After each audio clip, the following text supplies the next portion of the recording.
নমস্কার। আজকের এই ভিডিওতে বাংলা রিভিউ কমিউনিটির এমন একজনের কথা বলবো, এর আগেও আমি বলেছিলাম। তার কাছে সমস্ত ইনসাইডার আপডেট থাকে, কিন্তু সুপারস্টারেরা সেই সমস্ত আপডেট দেয় না, সে কিন্তু জোগাড় করে আনে। তার একটা বক্তব্য, সে তার ভিডিওতে রিসেন্টলি বলে সৃজিতদা নাকি দেব এবং জিতের সাথে নাকি পরবর্তীতে একটা কাজ করতে পারে, এরকম একটা সম্ভাবনা আছে। প্রাথমিকভাবে নাকি তাদের সঙ্গে একটা স্ক্রিপ্ট নিয়ে নাকি কথাবার্তা হয়, পাঠানো হয়। তারা সেই জিনিসটা মোটামুটি দেখছে, এখনও সেই ব্যাপারটা নিয়ে কথাবার্তা চলছে, এরকম নানা রকম বক্তব্য উঠে আসে। তা আমি আপনাদেরকে বলে রাখি, তাকে যদি বলা হয় বা পাবলিক যদি জিজ্ঞেস করে কোথায় তুই ইন্টারভিউটা দেখলি, মানে ও বলেছে যে ইন্টারভিউ থেকে এই তথ্যটা নাকি উঠে এসেছে। তা আমি তো হন্যে হয়ে তারপর সমস্ত ইন্টারভিউ দেখলাম। আমি যেহেতু ইন্টারভিউ বরাবরই দেখে থাকি, আমি আপনাদেরকে বলেছিলাম, সেটা সুপারস্টারের হোক বা অন্য যে কোনো কারোর হোক, আমি কিন্তু ইন্টারভিউ দেখে থাকি, কেননা কিছু কিছু ভালো ভালো ইনফরমেশন থাকে ইন্টারভিউয়ের মধ্যে। তা 2 দিন আগে সৃজিত মুখার্জি সিটি সিনেমা কেবল যে চ্যানেলটা আছে, সেখানে দেখবেন একটা ইন্টারভিউ দিয়েছে। সেখানে সৃজিত মুখার্জি ঠিক 9 মিনিট নাগাদ, 11 কি 15 মিনিটের একটা ভিডিও, 9 মিনিট নাগাদ আপনারা ওই সময়টায় যাবেন। ওখানে এক একজন সুপারস্টার সম্পর্কে এক একটা বাক্য বলতে বলে, যে এই সুপারস্টারকে বা এই ব্যক্তিটাকে তুমি কিভাবে ব্যাখ্যা করতে চাও। যখন জিদ্দার নামটা আসে, তখন তিনি কথাটা বলেন যে প্রত্যাখ্যান। কেন প্রত্যাখ্যান?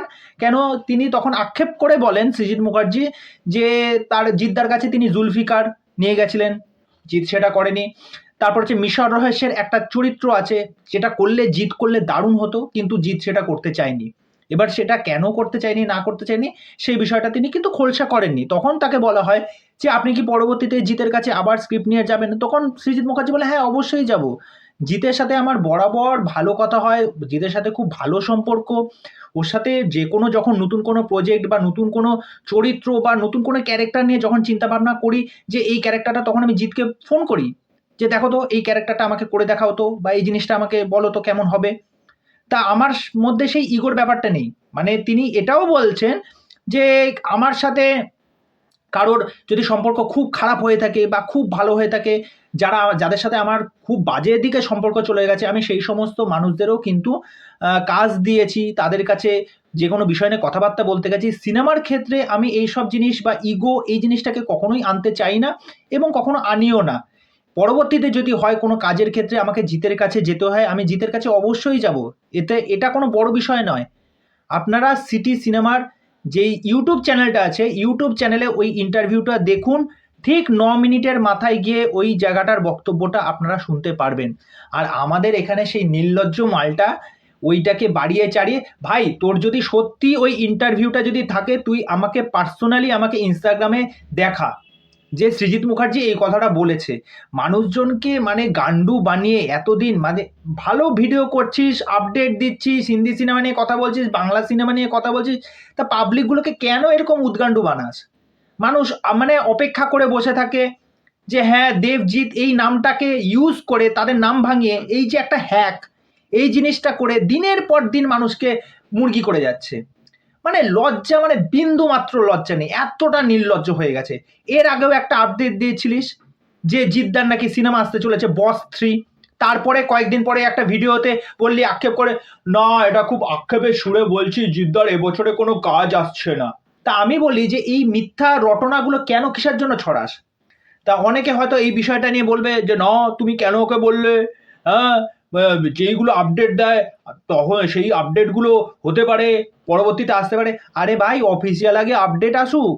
আমি বলে রাখি, ওর হয়ে যারা ঘেঙ্গুরটি পিটতে আসে, এবার যদি ধর না বেরোলো বা সিনেমাটা ধর আসলোই না, তখন তোরা কি করবি? তখন কি তোদের ওই ধক আছে, বুকের দম আছে খিস্তি মারার ওকে? বা তুই এই ফেক আপডেটগুলো দিস, ওকে নিয়ে বলার ক্ষমতা আছে তোদের? আগে ওকে কোশ্চেন কর, এই যে আপডেটটা বা এই ইন্টারভিউটার থেকে যে ইনফরমেশনটা এসেছে, সে কোথাকার ইন্টারভিউ? আগে প্রশ্ন কর। প্রশ্ন করে তোরাও দেখ। আমার কথায় বিশ্বাস করতে হবে তার কোনো মানে নেই। আমি তো দেখলাম, আমি কোনো জায়গায় ইন্টারভিউতে পেলাম না, কিন্তু আমি যেই বক্তব্যটা বললাম যে সিটি সিনেমার ওই ইউটিউব চ্যানেলে, ওটা গিয়ে দেখিস, তোরা পেয়ে যাবি, বা আপনারা যদি দেখেন ওটা পেয়ে যাবেন। ঠিক আছে? তা এই সমস্ত, এই যে বস 3 আসছে, তারপরে হচ্ছে সৃজিত দা দেবজিৎকে নিয়ে আসছে, ঠিক আছে?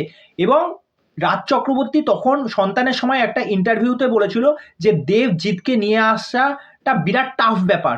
ওরা যদি নিজের থেকে কখনো যদি না আসতে চায়, তাহলে এই জিনিসটা করা কখনো সম্ভবপর হবে না। দেব সেই ক্ষেত্রে সম্মতি দিলেও জিতের ক্ষেত্রে ব্যাপারটা একদমই আলাদা। এবার জিতদা কি ধরনের চিন্তা ভাবনায় থাকে, কি তার প্ল্যানিং, এটা সত্যি বোঝা মুশকিল। এই মানুষটাকে সত্যিই বোঝা মুশকিল। এবার সেই জায়গা থেকে দাঁড়িয়ে তখন রাজ চক্রবর্তী এটাও বলেন যে কোনো আতেল পরিচালকের পক্ষে কিন্তু দেব আর জিতকে হ্যান্ডেল করা সম্ভব নয়, কেননা তিনিই তো দুই পৃথিবী এনেছিলেন। যদি আনতেই পারে রাজ চক্রবর্তীই আনতে পারবে, আর যদি সৃজিত মুখার্জি পরবর্তীতে দেব জিতকে আনেন, যখন সেটা অফিসিয়াল আপডেট আসবে তখন তো আমরা জানতেই পারবো। কিন্তু কোনো ইন্টারভিউতে এই ধরনের কথাবার্তা কিন্তু হয়নি। আমি যেটা প্রথমে ভিডিও শুরুতে বলেছিলাম সেই বক্তব্যটা কিন্তু সৃজিত মুখার্জি নিজে বলেছেন। যদি বিশ্বাস না হয়, সিটি কেবল ইউটিউব চ্যানেল, ওই জায়গাটায় গিয়ে ঠিক 14 থেকে 15 মিনিটের মনে হয় কিছু একটা ডিউরেশনের ভিডিও, ঠিক 9 মিনিটের মাথায় কিন্তু ভিডিওতে ওই কথাটা কিন্তু রয়েছে। জিৎ যখনই নামটা করা হয় তখনই তিনি সৃজিত মুখার্জি বলেন প্রত্যাখ্যান। যদি বিশ্বাস না হয় মিলিয়ে দেখে নিও। এই সমস্ত ফেক আপডেট থেকে দূরে থাকার চেষ্টা করুন। যখন কোনো অফিসিয়াল বা অথেন্টিক নিউজ আসবে তখনই সেইগুলোতে বিশ্বাস রাখার চেষ্টা করুন। তো চলো আজকে এই অবধি, পরবর্তী ভিডিওতে আবার দেখা হচ্ছে। আর চ্যানেলে এসে চ্যানেলটাকে সাবস্ক্রাইব করে দিয়ে এভাবে সাথে থেকো, পাশে থাকো। বাই।